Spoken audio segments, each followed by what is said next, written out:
Chapter 23, Balloting for a Second Lieutenant. "Back to Putnam Hall at last! How homelike the place looks!" Sam uttered the words as he leapt from the sleigh and ran for the main entrance, where Captain Putnam stood to receive them. He had heard of the accident, and was fearful that one or another of his pupils might have been hurt. "Thank Providence that no one was killed or seriously injured," he observed, as he wrung each by the hand. "Welcome, lads, and I trust you have all had happy holidays." "The same to you, Captain Putnam," cried one after another, and then they passed in to be greeted by George Strong and the new assistant. Cadets kept coming back for 3 days. On the following Monday the regular school opened, to end in July. Soon the boys were as deep in their studies as ever before. In the meantime, Dick had concocted a scheme for sending Josiah Crabtree on a goose chase to Chicago. Tom had a friend in that city, and he was requested to mail without delay a certain letter, which Tom enclosed with his own. This letter was composed by Dick. It was written on large letterhead, upon which Dick had printed the advertisement of the Midwest National College, Incorporated, doing the work on a small printing press used by some of the boys in getting out a school monthly. To make the letter even more imposing, Dick printed the body of it on a typewriter, which was used by one of the classes taking a business course. The letter ran as follows: Josiah Crabtree, A.M., Cedarville, New York.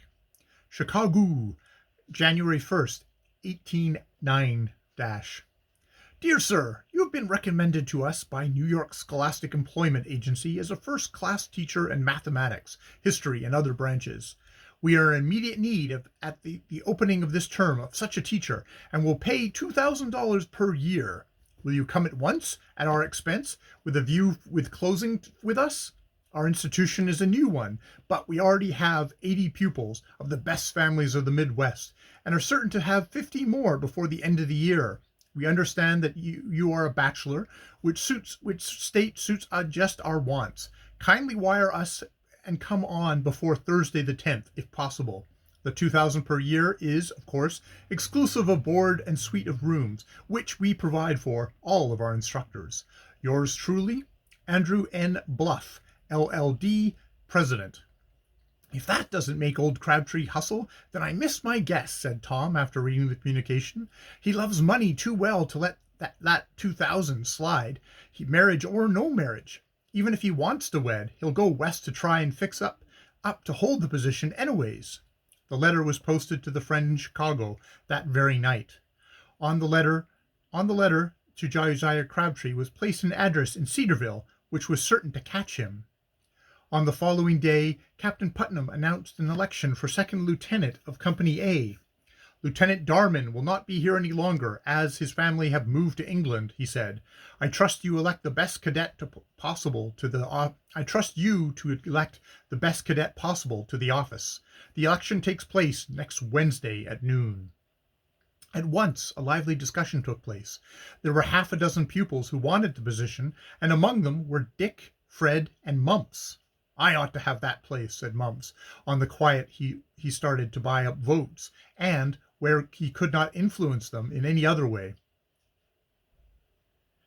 "I ought to have that place," said Mumps, and on the quiet he started to buy up votes where he could not influence them in any other way.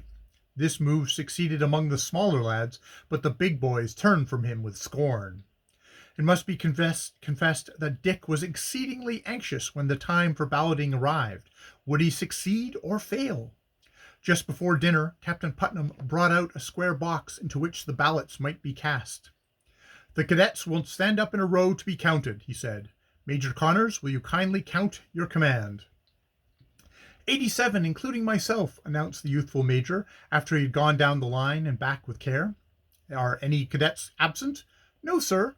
"Very well. We will proceed to vote by having each cadet come up and cast a slip of paper with his favorite's name on it in the box. The line will march in single file, one pace from man to man. Forward!"